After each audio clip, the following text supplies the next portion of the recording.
Gracias Daisy por esa interpretación. Creo que todos fuimos beneficiados por ella. La honra sea para nuestro Dios. Amén. Bueno, yo sé que este invierno ha sido cruel. Sí. La palabra que están usando por ahí es cruel, duro, ¿verdad? Insistente. No sé cómo ustedes sienten la temperatura ahora mismo. Ahora está bien. Porque bajaron la boila y siento como que está entrando un aire bien frío y no sé si está molestando. Es que está abierta la ventana. Ok, ¿no está molestando? ¿Está bien así? Ok, porque yo la sentí ahí, caramba, que me estaba casi... Además cerramos ese spin también. Ok, muy bien. ¿Saben? Los tiempos están cambiando, son señales, ¿verdad?, de que Jesús viene pronto. Estuvimos recientemente visitando estos países de Israel y Jordania. Hay 4 hermanos acá que están, creo que están presentes los 4, sí.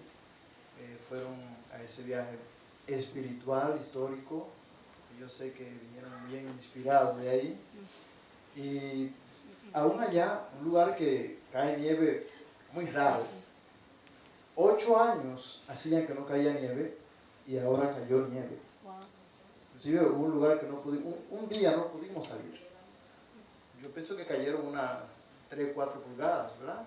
Por ahí, más o menos, según así, un vistazo que di. Pero es increíble en un lugar que casi no cae nieve. Los tiempos han cambiado. Frío aquí en New York está insistente, una cosa que no incomparable. Pero Jesús viene pronto. Amén. Entonces viviremos en un país donde la temperatura siempre será agradable para todos. Alabado sea su nombre. Quiero invitarle a abrir su Biblia porque no queremos tomar mucho tiempo acá. Sí, pero no puedo dejar de decir algo. Agradezco a los líderes que acondicionaron este lugar y el lugar del lado para que, como un plan de emergencia ante lo que nos ha pasado. Felicito, agradezco, muchísimas gracias. Ha sido muy atinado de parte de ustedes. Yo creo que cuando hicimos este cuarto, el cuarto Junior, cuando lo reparamos, pensábamos en el culto para los jóvenes, pero Dios tenía otro parece plan. que Dios tenía otro plan más. No un solo, sino había otro más.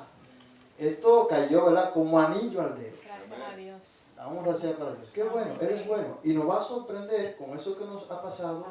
Él tiene sus planes. Ustedes verán que vamos a salir de aquí fortalecidos y vamos a ver la mano de Dios Todopoderoso obrando.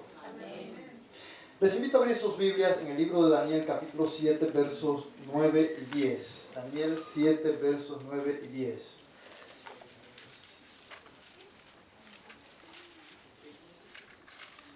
Dice la palabra de Dios: estuve mirando hasta que fueron puestos unos tronos y se sentó un anciano de días.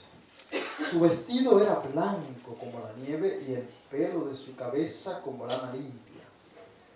Su trono llama de fuego y fuego ardiente sus ruedas, las ruedas del mismo. Un río de fuego procedía y salía delante de él. Miles de miles le servían, millones de millones estaban delante de él. El juez se sentó y los libros fueron abiertos. Una cita ante el tribunal de Dios es el tema de esta mañana. Les invito a inclinar su rostro y a pedir a Dios sabiduría. Señor, agradecido de ti por la vida, por todo lo que tú nos das y aún por lo que nos está pasando como iglesia ante esta situación que ha llegado. Te pido, Dios, que nos ayude a mantener la fe en ti, que todo saldrá bien. Pero ayúdanos, Señor, también a pensar que estamos viviendo en el día del juicio, en el juicio investigativo. Cada nombre está siendo presentado por Jesús ante el Padre Celestial. Permite, Señor, que podamos tomar en serio esta situación y prepararnos, arrepentirnos, entregarnos completamente a nuestro Dios. humillar nuestro corazón delante de Él, porque el tiempo es corto. En el nombre de Jesús. Amén. Amén. Amén. Cuando Daniel escribió estos versículos, este capítulo, esta profecía, cuando recibió esta visión, vamos a decirlo así, debió de tener aproximadamente entre 68 a 70 años. Daniel debió de tener en ese entonces alrededor de 70, 68 años. Dice al principio del capítulo que era el primer año del rey ¿qué? ¿Del rey qué? Belsasar, que evidentemente fue el último rey de Babilonia. Y cronológicamente, si era el primer año del rey Belsasar, eso nos remonta a nosotros al 553 aproximadamente antes de Jesús. Es evidente, querido, que cuando analizamos esta profecía, esta visión, Daniel tuvo el privilegio de ver lo que era el juicio de Dios para el cuerno pequeño, enfatizado en ese capítulo, y para las naciones en sus dos fases. ¿Cuáles son las dos fases? El juicio investigativo y el juicio ejecutivo. ¿Cuál es el investigativo? Donde se analiza en cada caso. ¿El que está pasando cuándo? Ahora. ¿Y el ejecutivo es cuándo? A la venida de nuestro Señor Jesucristo. Este juicio es el mismo anunciado en el capítulo 14 del libro de Apocalipsis. El libro de Apocalipsis, capítulo 14, versos 6 y 7.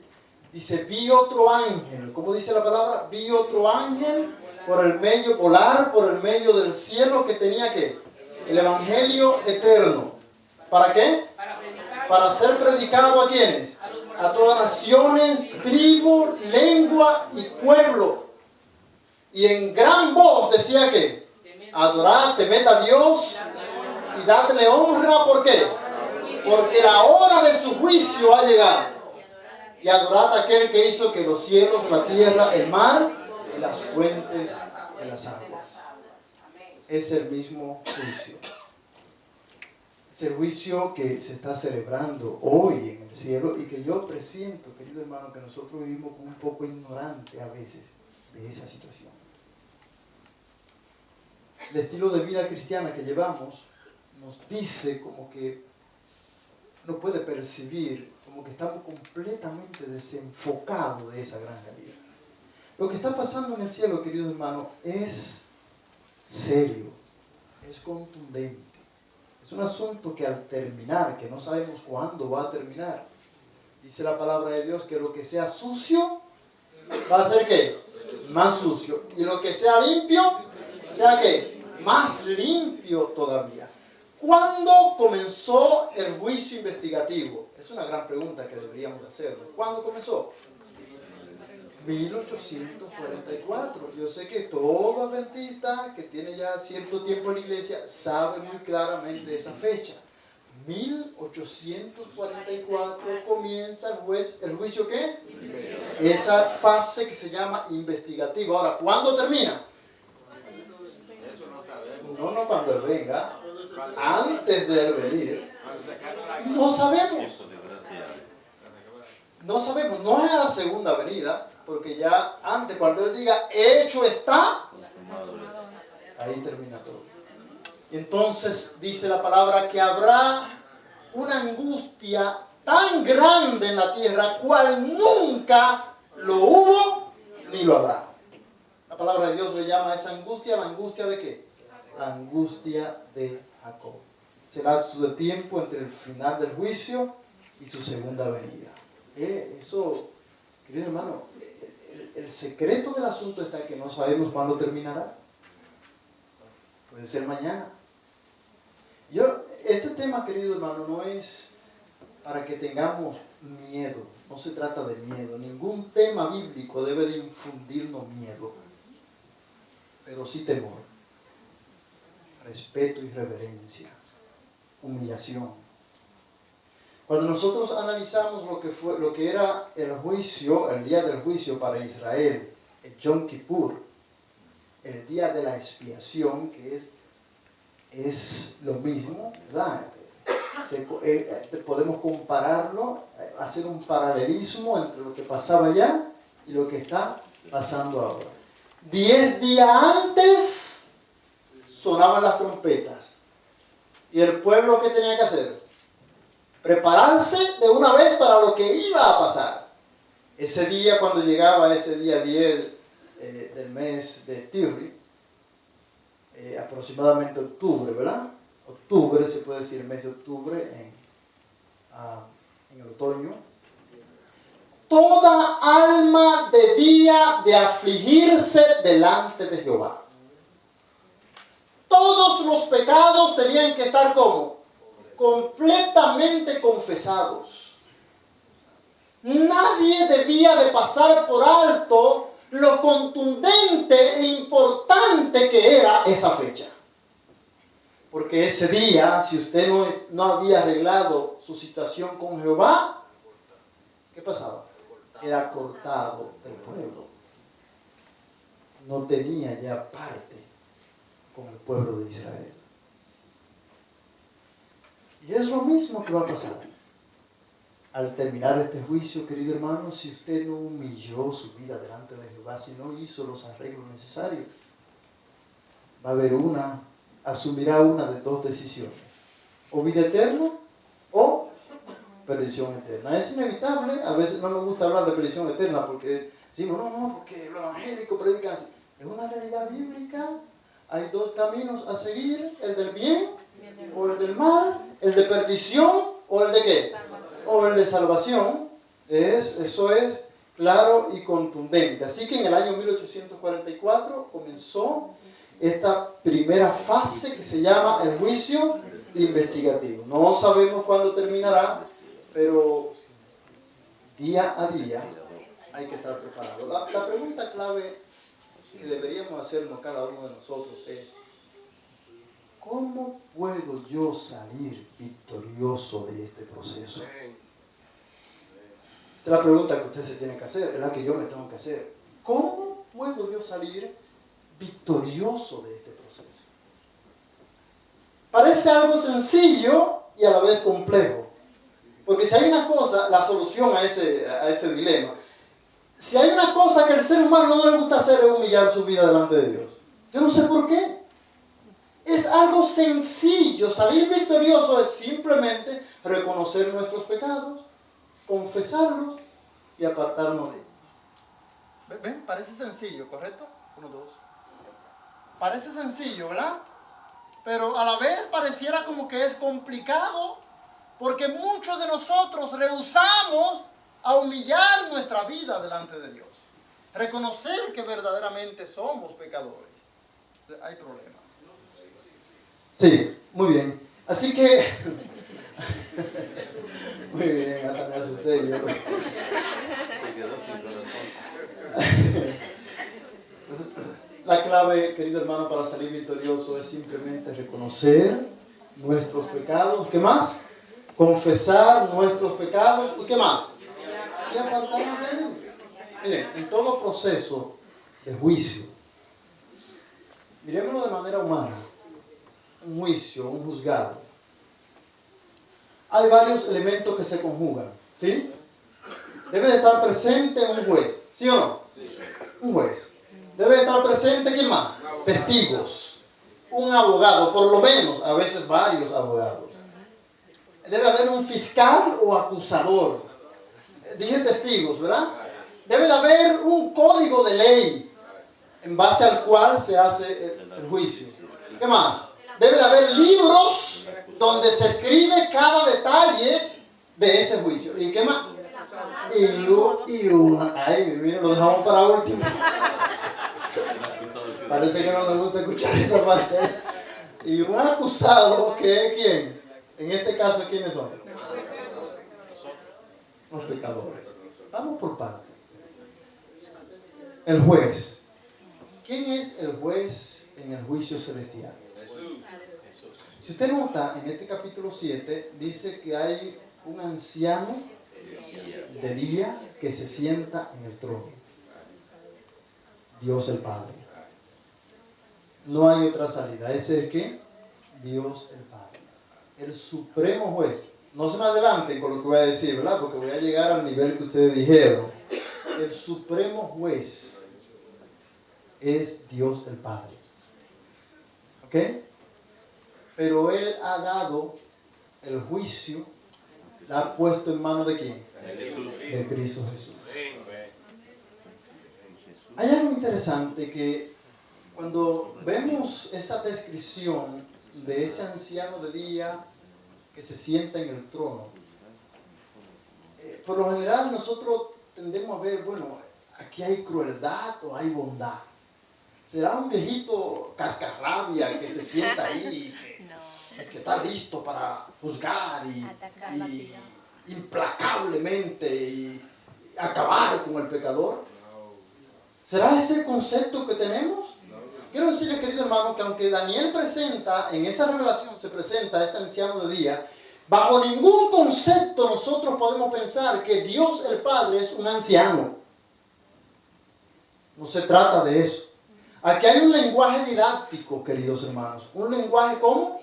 Didáctico. Hay una enseñanza aquí. El color blanco de su vestimenta representa ¿qué? Pureza, justicia. Y el color de lana blanca de su cabello representa ¿qué? Eternidad y sabiduría. Es decir, que lo que tenemos que ver aquí es elemento didáctico, una enseñanza. Dios quiere enseñarnos algo.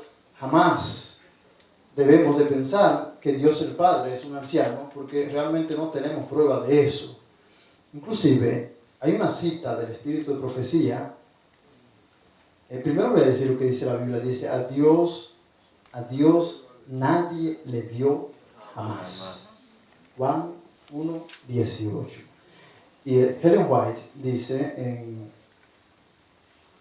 tomo 8, Testimonio para la Iglesia, Testimonio tomo 8, 279, dice: nadie especule sobre la naturaleza o sobre su naturaleza. Sobre esto el silencio es elocuente. Así que llenarme la mente de escarbar cosas y decir, no, porque es un viejo, porque tiene ya mucho tiempo. No. Es un lenguaje didáctico que hay aquí. Si es grande, si es pequeño, cómo es, si se parece a mí, si no se parece. Ese no es problema de nosotros, querido hermano. Usted no tiene que perder su tiempo en eso. Lo importante es que hay tres divinas personas. Uno es Dios el Padre, Dios el Hijo y Dios el Espíritu Santo. Amén. Eso es todo. Ahora, el Dios el Padre es el juez supremo, pero ha dado todo el juicio a su Hijo. ¿Por qué? Porque Él fue que vino, murió por nosotros, tomó todo el peso de nuestro pecado en sus hombros y fue a la cruz del Calvario por ti y por mí. Él se ganó esa posición de ser el juez en el juicio, en ese proceso en el que tú y yo y toda la raza humana está involucrada. Cuando hablamos de Dios, por lo general hay muchos ateos que cuando se le habla de Dios, wow, sienten que es un tirano, que inclusive comienzan a hablar, pero si realmente fuera misericordioso, ¿por qué permite esto? ¿Por qué Adán pecó? ¿Por qué Eva pecó? ¿Y por qué aquello? ¿Y por qué lo otro? Quiero decirle, queridos hermanos, que la palabra de Dios dice lo siguiente. En Efesios 2:4 dice, afirma que Él es rico en misericordia. Salmos 63:3 dice que su misericordia y su amor es mejor que la vida. Salmos 103:4 dice que Dios nos corona de misericordia y de amor. En Jeremías 31:3 dice que Dios mismo, Él mismo dice, con amor eterno te he amado. ¿Con amor cómo? Amor eterno te he amado. Pero este texto, ¿verdad? Y aquí nosotros certificamos que Jesús es el juez para este proceso. Dice, porque el Padre a nadie juzga, sino que todo el juicio lo dio a ¿quién? Juan 5, 22. ¿Todo el juicio lo dio a quién? ¿Quién es el abogado? Miren qué interesante. Jesús. ¿Saben que Jesús es polifacético? Es juez, abogado, sacerdote, rey. Bueno, al ser sacerdote es el intercesor. Perfecto. Tiene múltiples funciones. Y todas esas funciones es ¿por qué? Porque vino y murió por ti y por mí. Entonces, ¿quién es el abogado? Primera de Juan 2:1 dice, afirma que Jesucristo es nuestro abogado.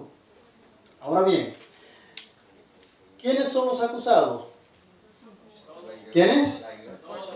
Segunda Timoteo 4:1 dice que Jesucristo juzgará a los vivos y a los muertos. Ezequiel 18:30 dice que Él juzgará a cada uno según sus caminos.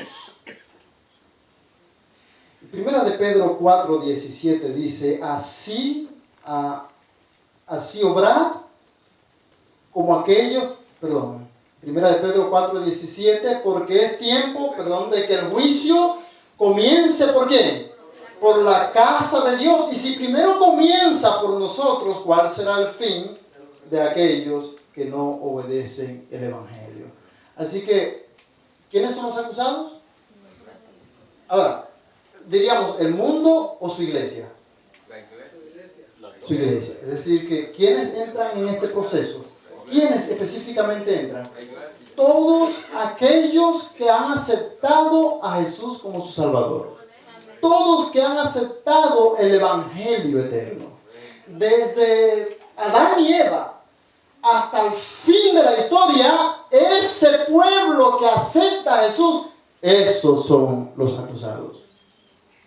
Comienza primero con los que murieron y luego sigue ¿por quiénes? Por los vivos.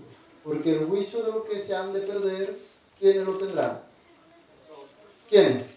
Nosotros, los ángeles. Ahí tendremos la oportunidad de verificar cada caso ya después de estar en el cielo. Alabado sea Dios. Qué privilegio tan grande. ¿Se siente usted digno de eso? ¿De juzgar a otro? Pero Dios es el que nos hace dignos. Cuando llegue ese momento es porque Dios te hizo digno. No tenemos dignidad propia, pero Dios la hará por nosotros. Así que los acusados, ¿quiénes son? Toda la iglesia. ¿Quiénes son los testigos? En la visión que el profeta recibe dice que miles y millones ¿qué? De ángeles le servían. ¿Quiénes? No dice ángeles, pero ¿quiénes eran esos? Ángeles. ¿Los testigos son quiénes? Ángeles. Saben, quería decir este testimonio un miércoles, pero lo voy a hacer ahora. Hace como un mes, yo salí de una reunión bien perturbado. Bien perturbado. Dios es testigo de que una y otra vez salieron lágrimas de mis ojos. Y esa noche ni dormí yo, ni dormió mi esposa, porque entonces yo comencé a hablar con ella y al otro día, ¿verdad? Ya ustedes saben, ni la dejé dormir a ella, ni dormí yo.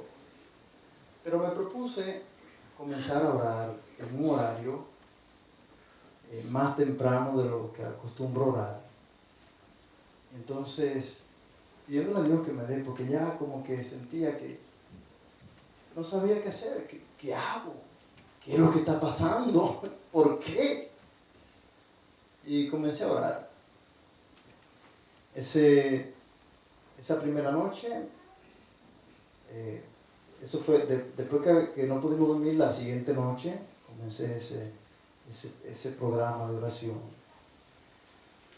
Dormí un poco mejor, pero al otro día tuve, yo no sé cómo llamarle, podría decirles una revelación. Yo no ando contando sueño, de que yo soñé y en verdad siempre he querido que Dios me dé un sueño prodigioso, ¿verdad? Como hay personas que tienen el sueño de la segunda venida de Jesús. Algunos lo tienen y se pierden. Es un sueño muy triste, así que casi una pesadilla. Pero hay otros que tienen sueño acerca de su segunda venida y se van. Y es un sueño prodigioso para ese. Y yo siempre he querido tener un sueño así, pero nunca lo he tenido. Pero esa noche tuve un sueño que nunca había tenido. Según el sueño, yo estaba caminando por una plaza era como en el parqueo de la plaza, salían los edificios, los lugares de venta, los almacenes, etcétera, etcétera. Las calles se veían hacia el frente. Y de repente yo miro al cielo y veo como varios puntos en el cielo. Puntos como decir como rayas. No puntos, sino rayas. Todo el cielo por todos lados. Yo no podía descifrar exactamente lo que era. Solo varias rayas por diferentes lugares. Por todos lados. Y miraba para uno y por todos lados. En un abrir y cerrar de ojos, miré de nuevo y ya sí podía ver qué eran. Ángeles. Hermano, yo no ando contando sueños así. Hay personas que son especiales en eso, que tienen ese privilegio. Ángeles. Por todo lado ángeles. En el cielo, por todo lado. El cielo surcado de ángeles. Pero cosa de segundo, vuelvo y miro y los ángeles están todos en la tierra. Por todo lado. Recuerden que yo estoy perturbado, me siento mal por algo que está pasando y no encuentro solución. Y entonces Dios me da ese sueño, porque yo no puedo decir otra cosa. Y cuando veo todos los ángeles por diferentes lugares, lo más interesante del asunto es que ninguno habló. Yo no puedo decir que un ángel de eso habló. Lo que sí puedo decirle, que estaban en diferentes lugares ayudando. Lo vi, por ejemplo, frente a clínicas, a hospitales, accidente, todos como que estaban ayudando algo a alguien. Y en una, curiosamente, porque un detalle, habían ángeles hembra, jóvenes, varones, hombres, jóvenes, mujeres, diferentes colores. Le estoy diciendo un sueño, ¿verdad? Diferentes colores. Claro, oscuro. En una de esas, yo voy caminando como que voy para mi casa y entonces me paro frente a uno porque la curiosidad no me dejó en el sueño. Y me paro frente a uno que, por cierto, era un poco indiecito, no sé qué me atrajo a eso, ¿verdad? Me paro al lado de él y con un poquito de temor trato de mirarle el rostro. Era bien alto, porque los que eran adultos eran bien altos. Alto de verdad. Y cuando yo miré con un poco de temor, queridos hermanos, la mirada más linda que yo he visto como ser humano, la vi en el rostro de ese ángel. Me miró con esa ternura, con una sonrisa tan franca, tan linda, una cosa maravillosa. Yo seguí caminando, alegre, llego frente a mi casa. Y antes de llegar a la casa está la niña mía, Nandi, sentada en el carro mío en la parte adelante, en la parte de atrás. Y hay como una amiguita, yo no sé quién era esa, simplemente estaba ahí en el sueño. Una amiguita que estaba pasando el día en mi casa y estaba sentada en el asiento delante del pasajero, en el carro. Y un ángel como de la edad de ella, sentada en el asiento de manejar, el chofer. Y a medida que yo me voy acercando al lugar, yo siento, la niña mía sale del carro y la ángel se va a llevar a la niña a su casa. Ahí despierto yo. Yo comencé a preguntarme, despierto a Nancy es testigo, la despierto y le digo, muchacho, he tenido un sueño extraño. ¿Qué es lo que Dios me quiere decir con esto? Yo preguntaba, y a medida que iban pasando las horas y el día, entonces le fui dando sentido. Los ángeles están ayudando, ¿verdad? Ninguno habló. Yo estoy perturbado. Dios me está diciendo, tú no estás solo. ¿Saben, querido hermano? Nosotros no estamos solos. Los ángeles están ayudándonos. Dios me dice sueño para fortalecerme. Eso fue lo que sentí. Para fortalecerme. No era la segunda venida de Jesús. No fue un sueño de la segunda venida. Fue para decirme que los ángeles nos están ayudando y que no importa el problema que tú tengas, está ahí al lado tuyo un ángel que está dispuesto a socorrerte. Alabado sea el nombre de Dios. Eso fue un sueño prodigioso, querido hermano. Algunos dirán, bueno, eso es locura. Lo soñé en un contexto de preocupación y de oración. Maravilloso, Dios es maravilloso. El caso es que según la palabra de Dios, los ángeles son ¿qué? ¿Los qué? Dice Ellen White en el libro Conflicto de los Siglos, página 533, dice que esos millones y millares que le servían son ángeles. Aunque la palabra no lo dice, ¿son qué? Ángeles. Dice ella, estos son santos ángeles que como ministros y testigos están presentes en el gran juicio. Alabado sea su nombre. Hay un fiscal acusador. ¿Quién es ese? ¿Quién es ese? En el libro de Apocalipsis capítulo 12 dice que él acusa a nuestros hermanos ¿cómo? De día y de noche. ¿Quién es el acusador? Satanás. Sigo adelante. Los libros. ¿Cuáles son esos libros? Está el libro de la vida, el libro de la memoria y el libro de la muerte. Por lo menos sabemos de esos tres bíblicamente. El libro de Apocalipsis, en el libro de Malaquías, capítulo 3, Apocalipsis capítulo 20, etcétera, etcétera. 3. ¿Cómo lo desciframos? El libro de la vida es donde se anotan los nombres de ¿quiénes? De todos aquellos que aceptan a Jesús como su Salvador. En el libro de la memoria se escriben las obras buenas ¿de quiénes? De los santos. Y en el libro de la muerte, ¿qué se escribe? Todos los errores que nosotros hayamos cometido. No voy a seguir volado, pero cita bíblica, Apocalipsis 21, 27. Usted también puede ir a Malaquías capítulo 3, verso 16. Así que son tres libros. ¿Cuáles son? Libro de la vida. ¿Cuál más? Libro de la memoria. ¿Y libro de qué? Ellen White, Conflicto de los Siglos, página 535, afirma que en el libro de la memoria de Dios todo acto de justicia está inmortalizado. Sigo adelante. El código de ley. ¿Cuál es el código de ley? ¿Cuál es? Los 10 mandamientos. Nosotros seremos juzgados por la ley de la libertad. Libro de Santiago, capítulo 2, verso 12. Ahí está claro que seremos juzgados por su ley. Ahora bien, yo quiero, queridos hermanos, antes de cerrar este sermón, leer unas citas muy importante de este libro. ¿Saben? Estos libros parece que están pasando de moda. Yo sé que lo tenemos en el iPad, que lo tenemos en el celular, que lo tenemos por allá.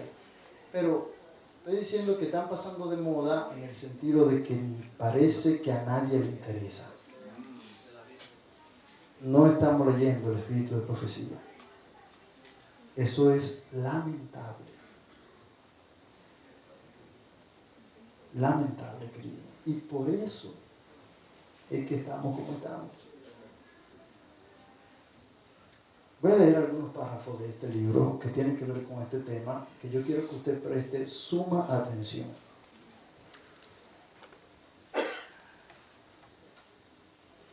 ...535... La obra de cada uno pasa bajo la mirada de Dios y es registrada e imputada ya como señal de fidelidad o ya como señal de infidelidad. Frente a cada nombre en los libros del cielo aparece con terrible exactitud. ¿Con qué?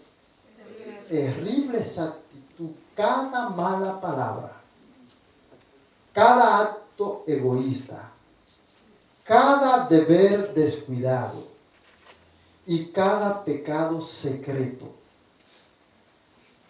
con todas las tretas arteras, las admoniciones y reconvenciones divinas despreciadas, los momentos perdidos, las oportunidades desperdiciadas, la influencia ejercida para bien o para mal, con sus abarcantes resultados, todo fue registrado por el ángel que anotador. Siguiente párrafo.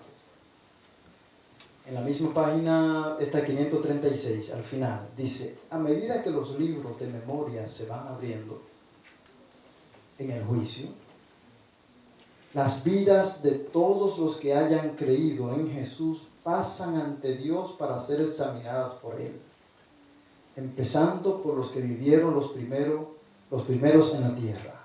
Nuestro abogado presenta los casos de cada generación sucesiva y termina con los vivos. Penúltimo párrafo que leo.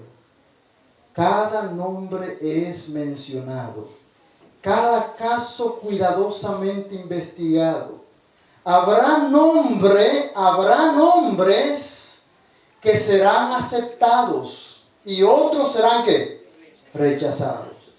En caso de que alguien tenga en los libros de memoria pecados de los cuales no se haya arrepentido y que no hayan sido perdonados, su nombre será borrado del libro de la vida.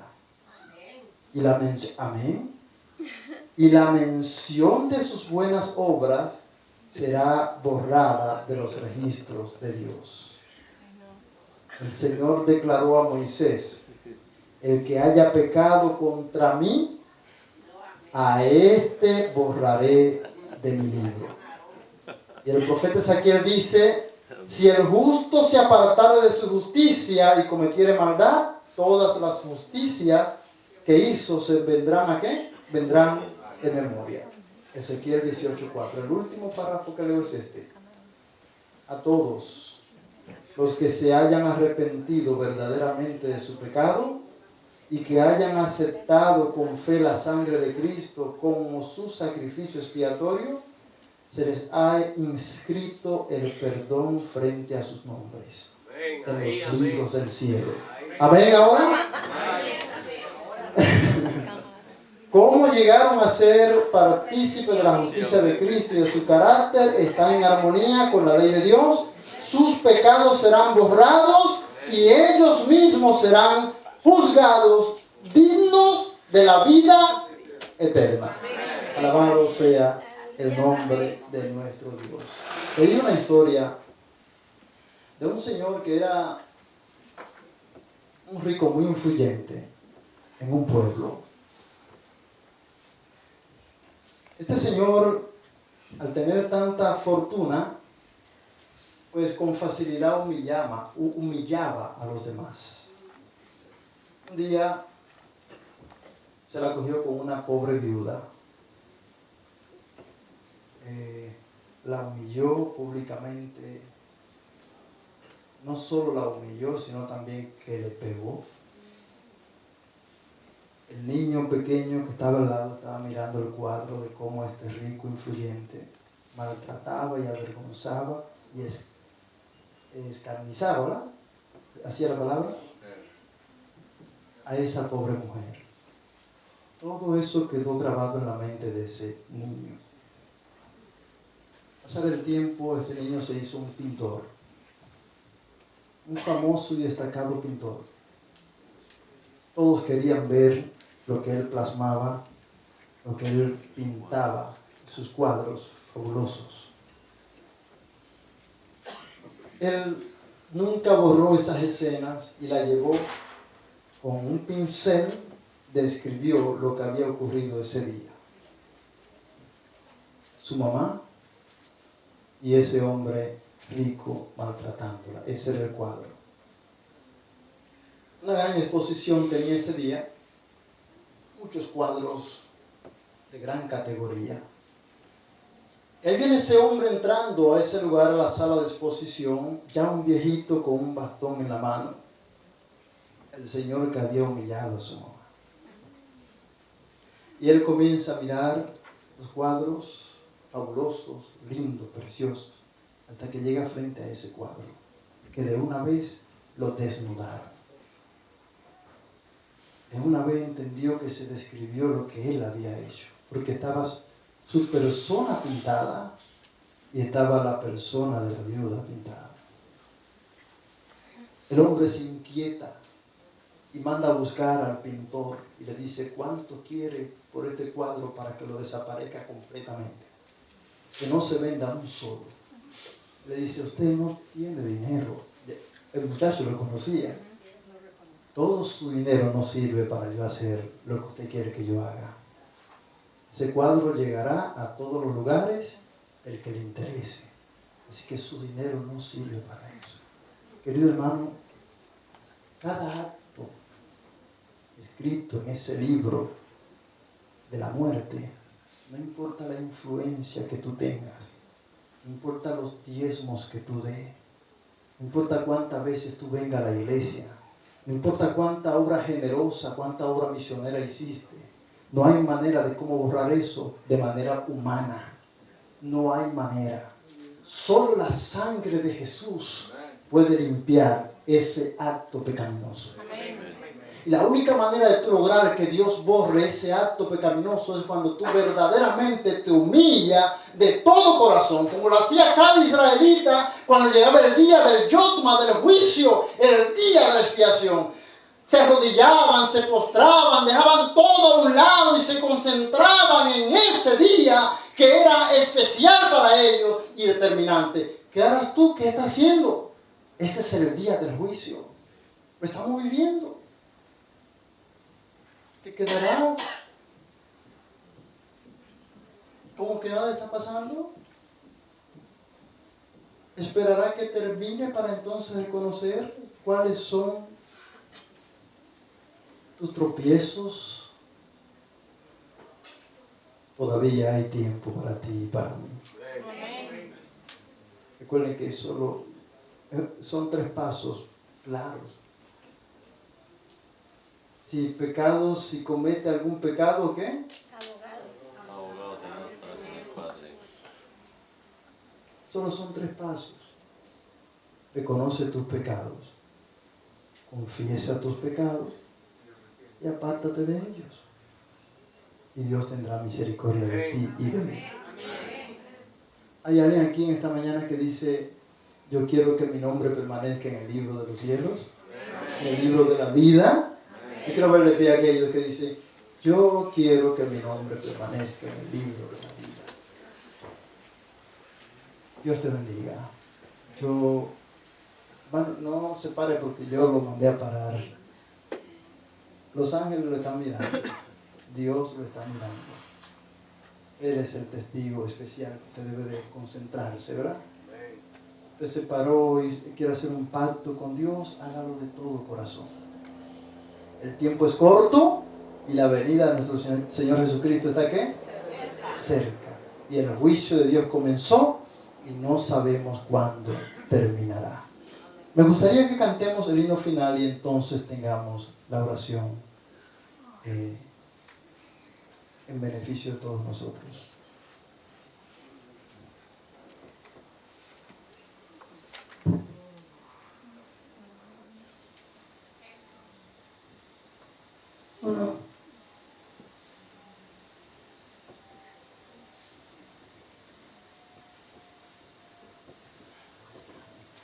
Bueno, hermano, después de este interesante tema, a mí me gustó, no sé ustedes, pero muy bueno. Bueno, vamos a cantar el himno 312, Día Grande Viene.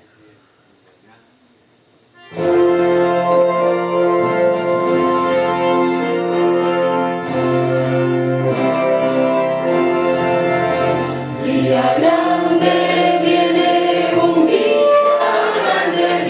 grande viene y se festará, cuando justos y malos separados quedarán, oh hermano, apreciado.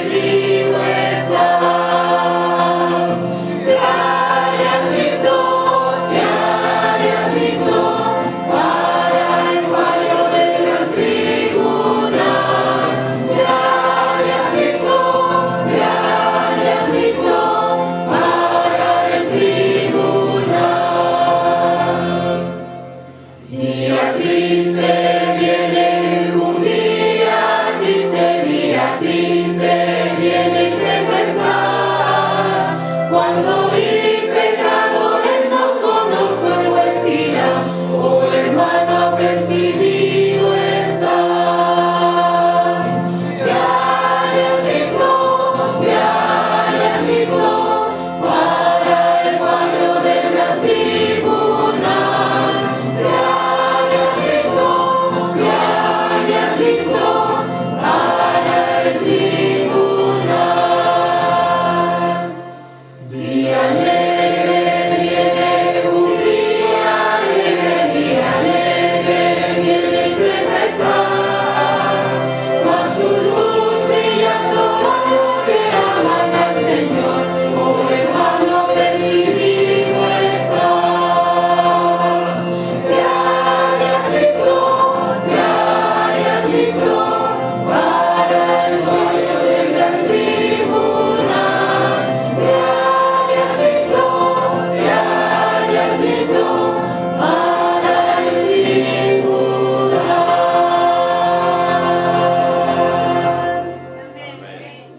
Querido Padre que estás en los cielos, gracias te damos, Señor, porque tú intercedes por nosotros y porque quiere perdonar nuestros pecados, porque prepara un cielo para tus hijos, porque eres nuestro abogado, porque también eres nuestro supremo sacerdote, porque eres nuestro rey, porque tú nos salvarás, porque tú, oh Señor, has muerto por nosotros y hoy promete expiar nuestros pecados. Gracias, Señor, por la oportunidad que nos da de arrepentirnos antes que sea tarde. He aquí tus hijos, Señor, te adoramos, bendecimos tu nombre. Vivimos en tiempos angustiosos, tiempos difíciles. Hay angustia de toda índole dentro de tu pueblo, Señor.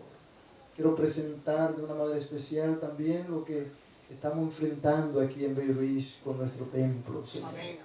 Quiero pedir también por Aisia, ante la pérdida de su abuela, su abuelo.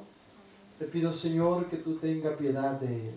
Todos aquellos que han pasado por esa experiencia de perder a un ser querido, te pido que tú le des conformidad y nos ayudes a prepararnos, oh Dios, porque el tiempo es corto y la muerte nos acecha y no sabemos cuándo será.